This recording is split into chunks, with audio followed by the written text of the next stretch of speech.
Welcome back to Game Galaxy, and today I wanted to talk about a very special and unique game called Little Nightmares from Swedish developer Tarsier Studios. Hopefully I pronounced their studio name correctly, but Little Nightmares is a horror-based, puzzle-driven platformer that has the most incredible art style and world design.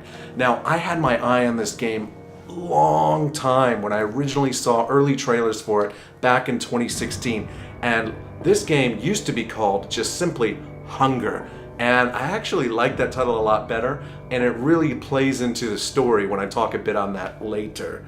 But the game begins with you playing as a little girl named Six, who is trapped in a sort of underwater facility that houses all kinds of hideous creatures. Weirdly enough, inside this underwater facility and world that you're in, there's also like ships and a fake ocean. It's really hard to explain without playing it, but it's definitely a surreal world that's created. Now, either everything is just oversized to compensate for these large creatures, or you're extra tiny because you'll run around these locations basically as the size of a mouse. As you go on your journey, you get struck with extreme bouts of hunger where you'll need to feast on meat or whatever sustenance you can find. And that's the reason I think Hunger would have been such a better title for this game. Keeping yourself satiated is a core part of the experience as you traverse through this hellish nightmare. There's about 6 chapters to this short game, lasting anywhere between 3 to 4 hours depending on how you play, and each chapter has a main monster you're gonna have to deal with and evade. The first one you encounter is this long-armed janitor, and it's very likely one of the most terrifying. Those long arms chasing you is just so creepy. Some of these images will stick in your mind and keep you up at night. Beyond puzzle solving, there are quite a few sections where stealth is involved, and you'll have to sneak past monsters, all the while being mindful that you don't bump into things or create noise to alert anyone. As I previously mentioned, the artwork is incredible in this game and really has a style of its own. It's a bit of a gothic style art with a bit of Tim Burton-esque distortion.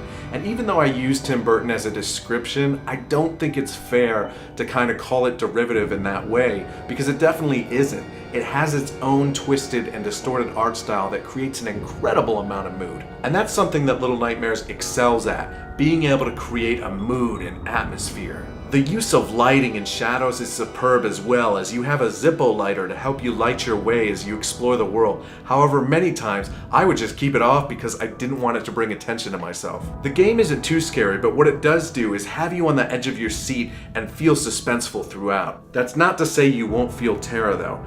There were some expertly woven sequences that are fantastic, and the game's finale is just awesome. Since this is a short game, I can't really talk about and show too much more to you without spoiling things, but I will say if you like unique and artful experiences in games, Little Nightmares is something you should definitely check out. And if you find that you like the gameplay style, there's plenty of DLC sequences that you can load on and have more adventures with this game. I have yet to do them, but I do plan on getting them and doing them in the future. But I was such a fan when I originally saw this game. I couldn't believe the way it looked. It looked so incredible and so imaginative. And I actually ordered the collector's edition, which really just gave me this little figurine here, which I don't know if you can see. She's doing the Michael Jackson thing there of bending. You can bend her back. Watch her. Yeah, she just leans forward all on her own.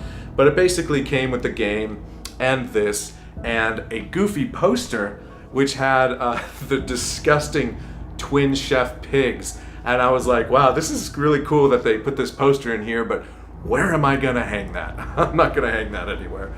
But again, highly recommend Little Nightmares. Perfect game to throw on at Halloween time or any time that you wanna have yourself a very horror-centric type thing. So thank you so much for watching. Be sure to subscribe so you don't miss any videos in the future, and I'll see you next time. Oh, and try to remember, try not to let yourself get too hungry.